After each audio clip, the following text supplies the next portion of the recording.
వ్యాపారులు అన్ని వర్గాలు ఇబ్బందులు పడుతున్నారని హరీష్ రావు ఆవేదన వ్యక్తం చేశారు. సింగరేణిలో బొగ్గు నిల్వలు లేకనే ఈ దుస్థితి వచ్చిందని స్పష్టం చేశారు. థర్మల్ కేంద్రాల్లో బొగ్గు లేదని బీఆర్ఎస్ చెబితే 40 లక్షల టన్నుల బొగ్గు ఉందని సర్కార్ బుకాయించిందని ఆగ్రహం వ్యక్తం చేశారు. ఇచ్చిన హామీలను ఎగ్గొడుతున్న కాంగ్రెస్ పెద్దలు కమిషన్లు మాత్రం దండిగా దండుకున్నారని హరీష్ రావు దుయ్యబట్టారు.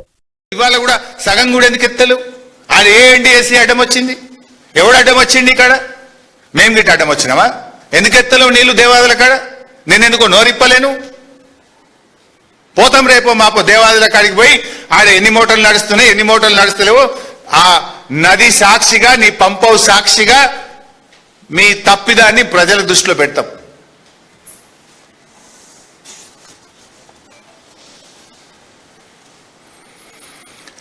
ఇక పరిస్థితి ఏర్పడ్డది. అంటే ఎప్పుడు కరెంట్ వస్తుందో ఎప్పుడు పోతుందో అర్థం కానటువంటి పరిస్థితి ఏర్పడ్డది. ఈరోజు రాష్ట్ర వ్యాప్తంగా 11 జిల్లాల్లో రైతాంగం సబ్స్టేషన్ల ముందు ధర్నాలు చేసినారు. రాష్ట్రంలోని 11 జిల్లాల్లో మాకు సరిపడా కరెంట్ రావట్లేదు, 8 గంటల విద్యుత్ కూడా రావడం లేదని రాష్ట్రంలోని అనేక సబ్స్టేషన్లను రైతాంగం ముట్టడించినటువంటి పరిస్థితి. రాష్ట్రంలో ఈరోజు ఎందుకు కరెంట్ లేదు అంటే థర్మల్ విద్యుత్ కేంద్రాల్లో బొగ్గు అందుబాటులో లేదు. అంటే ఇది కేవలం ప్రభుత్వం యొక్క నిర్లక్ష్యం వల్ల, నేరపూరిత నిర్లక్ష్యం వల్ల ఈ పరిస్థితి ఏర్పడ్డది. ఇన్ఫ్యాక్ట్ మీ అందరికీ కూడా తెలుసు, మేము సింగరేణి మీద పవర్ పాయింట్ ప్రజెంటేషన్ పెట్టి అనేక సార్లు ప్రభుత్వాన్ని హెచ్చరించినాం. థర్మల్ విద్యుత్ కేంద్రాల్లో వారం రోజులకు సరిపడే బొగ్గు నిల్వలు కూడా లేవు. ఒకవైపు ఏమో మీరు బొగ్గు స్టాక్ ఉంది, 40 లక్షల మెట్రిక్ టన్నుల బొగ్గు స్టాక్ ఉందని చెప్తారు, కానీ విద్యుత్ కేంద్రాల్లో బొగ్గు లేదు, ఆగిపోయే ప్రమాదం ఉందని బీఆర్ఎస్ పార్టీ హెచ్చరిస్తూ వచ్చింది. అయినా మీలో ఉలుకు లేదు, పలుకు లేదు. ఇవాళ ప్రతిపక్షంగా మేము మిమ్మల్ని నిద్రలేపినా కూడా మీ నిర్లక్ష్యం వల్ల ఇవాళ రాష్ట్ర ప్రజలకు, రైతాంగానికి శాపంగా మారింది. వీళ్ళ తీరు వల్ల ఇవాళ రాష్ట్రంలో అనేక థర్మల్ విద్యుత్ కేంద్రాల్లో ఇవాళ విద్యుత్ ఉత్పత్తి నిలిచిపోయిన పరిస్థితి ఉంది. ఇది నేను మాటల్లో చెప్పడం లేదు, ఆధారాలతో మాట్లాడుతూ ఉన్నా. ఇవాళ రాష్ట్రంలో కొత్తగూడెం కానీ, కాకతీయ, భద్రాద్రి, యాదాద్రి అన్ని పవర్ సబ్ స్టేషన్లో, థర్మల్ పవర్ స్టేషన్స్లో ఈరోజు కూడా 6 నుంచి 7 రోజులకు మించి స్టాక్ లేదు. ఇవాళ యాదాద్రి థర్మల్ పవర్ స్టేషన్లో 2 యూనిట్లు మూతపడ్డాయి బొగ్గు లేక. యూనిట్ నెంబర్ 1, యూనిట్ నెంబర్ 4 అంటే 1600 మెగావాట్ల విద్యుత్ ఉత్పత్తి బొగ్గు లేకపోవడం వల్ల యాదాద్రి థర్మల్ పవర్ ప్లాంట్లో విద్యుత్ ఉత్పత్తి నిలిచిపోయింది. భద్రాద్రి థర్మల్ పవర్ ప్లాంట్లో 270 మెగావాట్ల పవర్ ప్లాంట్లో విద్యుత్ ఉత్పత్తి నిలిచిపోయింది. అంటే బొగ్గు కొరత వల్ల కొంత, నిర్వహణ వైఫల్యం వల్ల కొంత, ఇవాళ రాష్ట్రంలో విద్యుత్ ఉత్పత్తి ఆగిపోయి అప్రకటిత కోతలకు నిలయంగా ఈరోజు తెలంగాణ మారింది.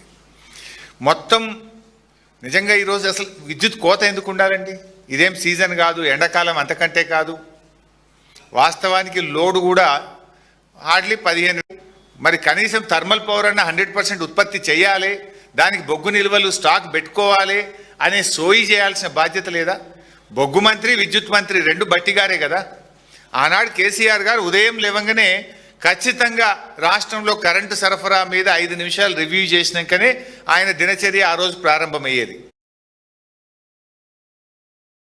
తెలంగాణ రాష్ట్రంలోని పలు జిల్లాలలో అర్ధరాత్రి నుంచి వర్షం కురిసింది. ముఖ్యంగా సంగారెడ్డిలోని కొండాపూర్, కంది, సదాశివపేట, నిజామాబాద్లోని పరిధిలోని సాలూరా, కామారెడ్డి, నిజాం సాగర్ ప్రాంతాల్లో భారీ నుంచి అతి భారీ వర్షం పడింది. ఇక ఇవాళ ఉదయం 9 తర్వాత ఆసిఫాబాద్, మంచిర్యాల, నిర్మల్, నిజామాబాద్, ఆదిలాబాద్, భూపాలపల్లి, రాజన్న సిరిసిల్ల, ములుగు, భద్రాద్రి, వికారాబాద్, మెదక్, కామారెడ్డి జిల్లాలో అక్కడక్కడ వర్షాలు పడతాయని హైదరాబాద్ వాతావరణ శాఖ స్పష్టం చేసింది.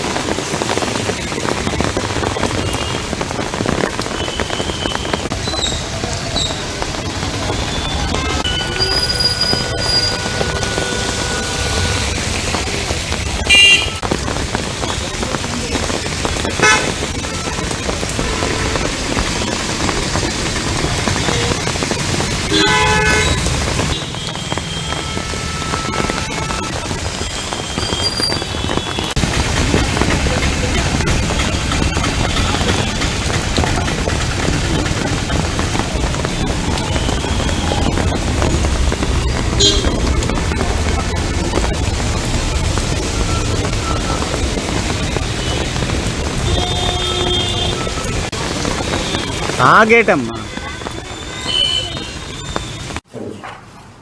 నిన్నటి ఉపరితల ఆవర్తనం ఈరోజు కొంచెం మీదకెళ్ళి భారీ ఉత్తర కోస్తా ఆంధ్రాలోని ఎక్కువ ఒక మోస్తరు నుంచి తేలికపాటి నుండి మోస్తరు ఇప్పటి వరకు ఉంటుందండి. రేపటి నుంచి ఇంకా సిస్టమ్ ఇంకా మీదకెళ్ళి అది క్రాస్ అయిపోయి మనకి భూభాగం మీదకి వచ్చేస్తుంది కాబట్టి మనకు వర్షపాతం కొంచెం తగ్గే అవకాశం ఉంది. ఇంకా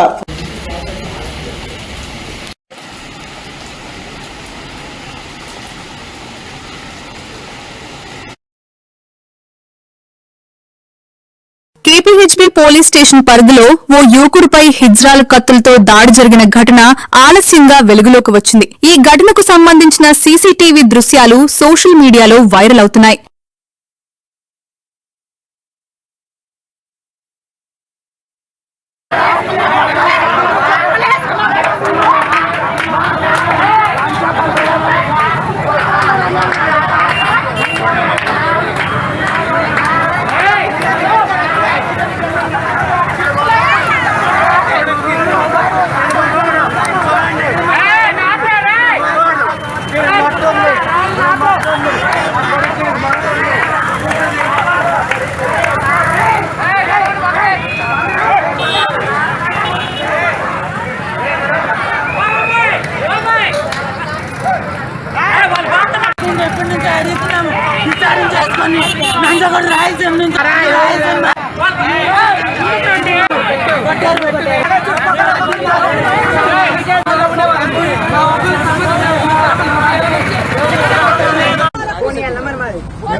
నేను మా బిల్డింగ్ చూపిస్తాను, అందరూ అక్కడే ఉంటారు.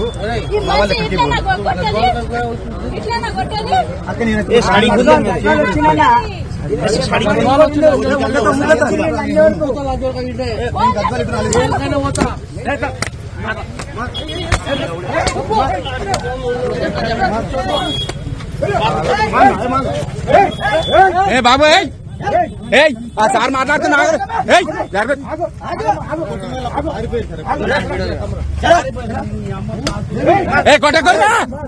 కొట్టకొరే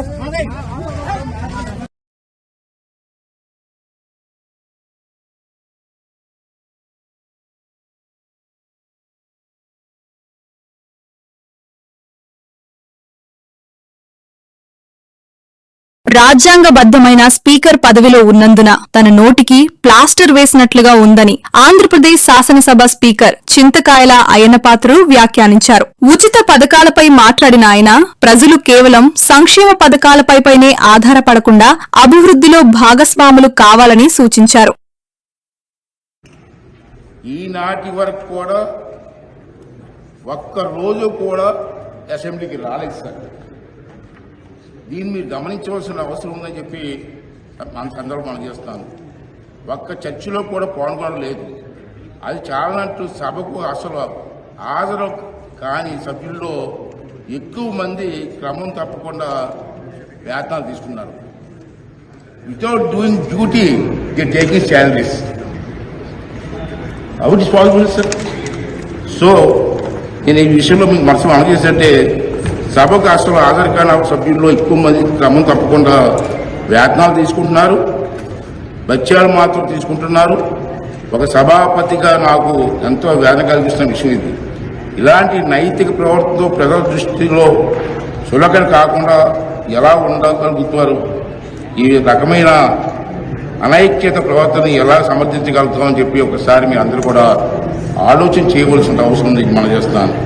ఈ రకమైన వ్యవస్థలో శైలిని నిషేధించే నిబంధనలు లేవు కాబట్టి మరొక మార్గం చూపించాలని చెప్పి లోక్సభ స్పీకర్ గారికి ఈ సభాముఖి నా సూచన. స్టేట్ అయినా అంతే, ప్రజల్లో మార్పు వచ్చే ప్రయత్నం అసలు జరగట్లేదు. ఈ పార్టీ అని ఇప్పుడు చంద్రబాబు చెప్పేది ఏంటి? జగన్మోహన్ రెడ్డి అన్నవాడు రాష్ట్రాన్ని సర్వనాశనం చేశాడు, మొత్తం పంచిపెట్టడం తప్ప ఇంకో పని చేశాడా? ఒక రోడ్డు వేసాడా? ఏం చేశాడని వేయాలి ఓట్లు అని ఆయన అడుగుతున్నాడు. కానీ ఆయన కూడా చెప్తున్నాడు ఆయన ఇచ్చేదానికన్నా నేను ఎక్కువ ఇస్తాను.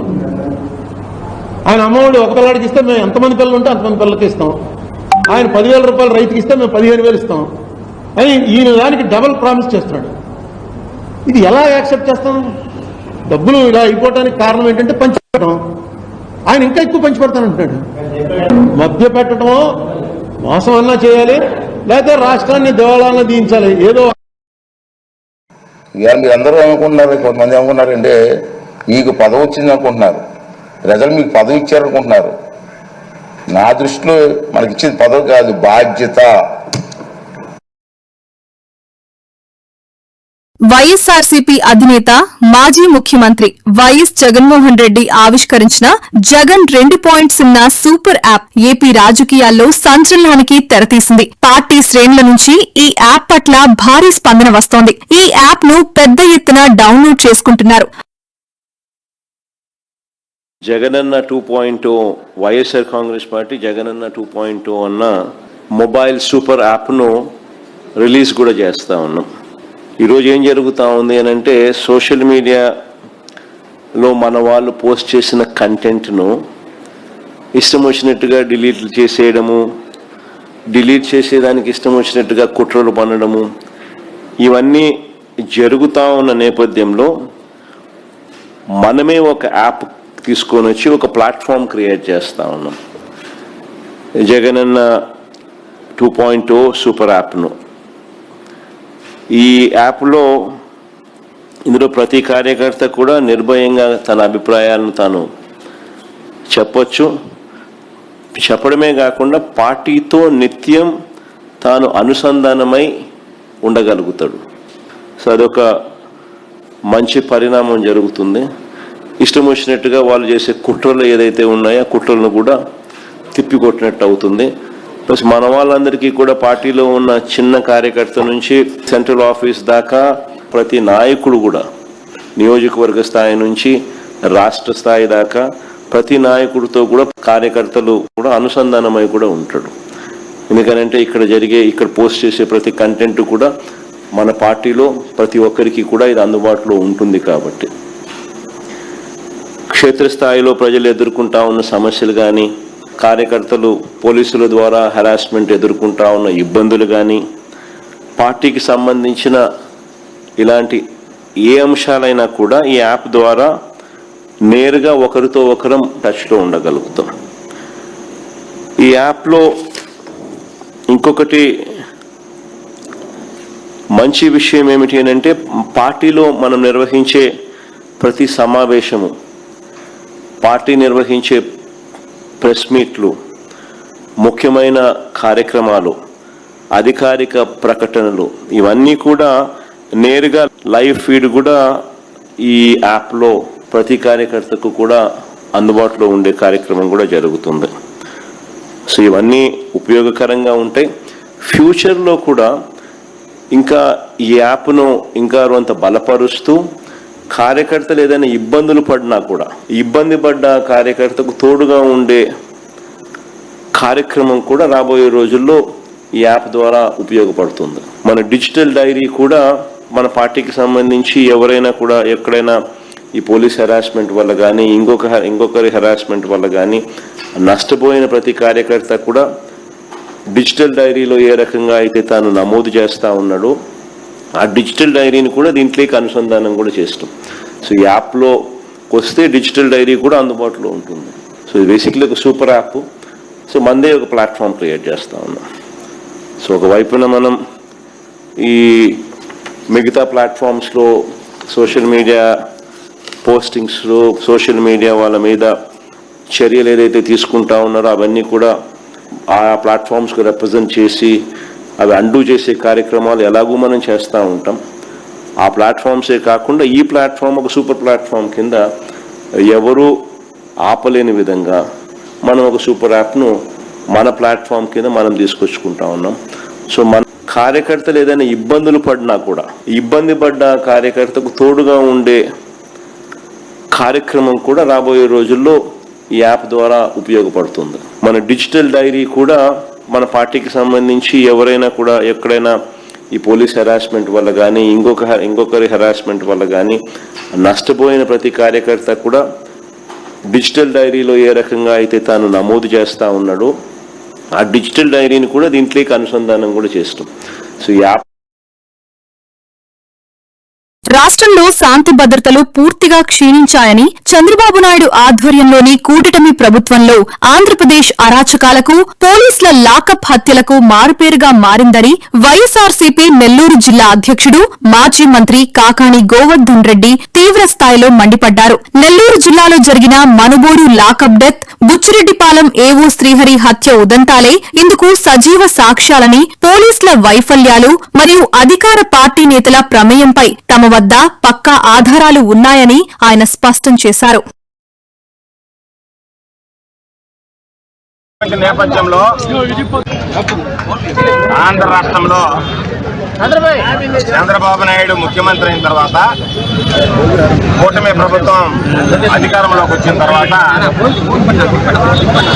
ప్రజలకు సంబంధించినటువంటి ప్రాణాలు గాలిలో కలిసిపోతున్నటువంటి అటువంటి నేపథ్యంలో ఈరోజు ఇప్పటికే దళితుల మీద, గిరిజనుల మీద, బలహీన వర్గాల మీద, అణగారిన వర్గాల మీద, వైఎస్ఆర్ కాంగ్రెస్ పార్టీ నాయకుల మీద, కార్యకర్తల మీద ఈరోజు ప్రభుత్వంలో ఉన్నటువంటి పెద్దలు వాళ్ళ యొక్క కక్ష సాధింపులకి ఈరోజు బలి చేసేటువంటి పరిస్థితి ఏర్పడింది.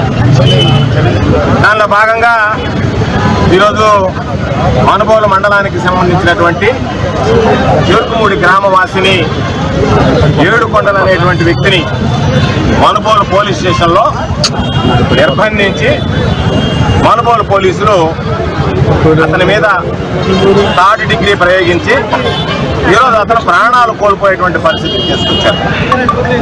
ఈరోజు ఒక వ్యక్తి మరణించాడు పోలీస్ స్టేషన్కి సంబంధించినటువంటి పోలీసుల ఆధ్వర్యంలో అంటే అది 100% లాకప్ డెత్గానే భావించాల్సినటువంటి పరిస్థితి ఏర్పడుతుంది. ఆ వ్యక్తిని పోలీసులు పట్టుకొచ్చారు.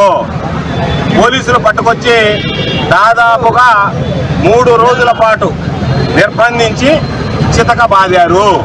అతనితో పాటు ఉన్నటువంటి సహనిందితులు కూడా ఈరోజు ఆ వాంగ్మూలం ఇచ్చేటువంటి పరిస్థితి ఉంది. కానీ ఈరోజు దాన్ని మసిపూసి మారేడికాయ చేసి ఏదో ఒక విధంగా ఈ కేసుని నీరు కార్చాలనేటువంటి ప్రయత్నంతో పోలీసు అధికారులు అందరూ ఒక్క త్రాటి మీద నిలిచి దానిని ఏదో ఒక విధంగా ఒక ఆత్మహత్యగా చిత్రీకరించేటువంటి దుర్మార్గమైనటువంటి పరిస్థితులు ఈరోజు ఒక్కసారి చూస్తే జరిగినటువంటి సంఘటనలు ఎందుకు చెప్తున్నామంటే తీసుకెళ్తామని బయటకు తీసుకొచ్చాడు.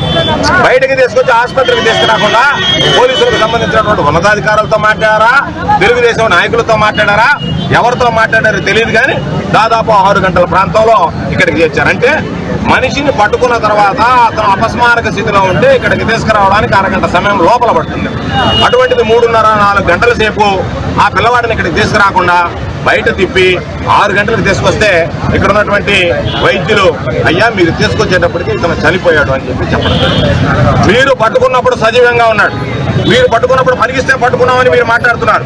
పట్టణాన్ని ఈడ్చి మీరు కొట్టినటువంటి ఆనవాళ్ళు నేను ఎమ్మెల్సీగా ఉన్నటువంటి మురళి గారు మేమందరం వెళ్ళి చూసి వచ్చాము. ఇప్పుడు ఒంటి మీద గాయాలు ఉన్నాయి, వెనక్కి తిప్పి చూసాం, వీపు మీద గాయాలు ఉన్నాయి. అధికారులు ఏం చెప్తున్నారంటే రకరకాలుగా చెప్పారు. అందుకే నేను వచ్చి ఆ కుటుంబ సభ్యుల చేత డీఎస్పీ గారికి వినతి పత్రం ఇచ్చాం. అయ్యా మొత్తం వీడియోగ్రాఫింగ్ చేయించండి, ఉన్నటువంటి దాని మీద మొత్తం కూడా ఎక్కడా కూడా ఎక్స్పర్ట్స్ చేత ఎవడో ఒకరి చేత చేయించేందుకు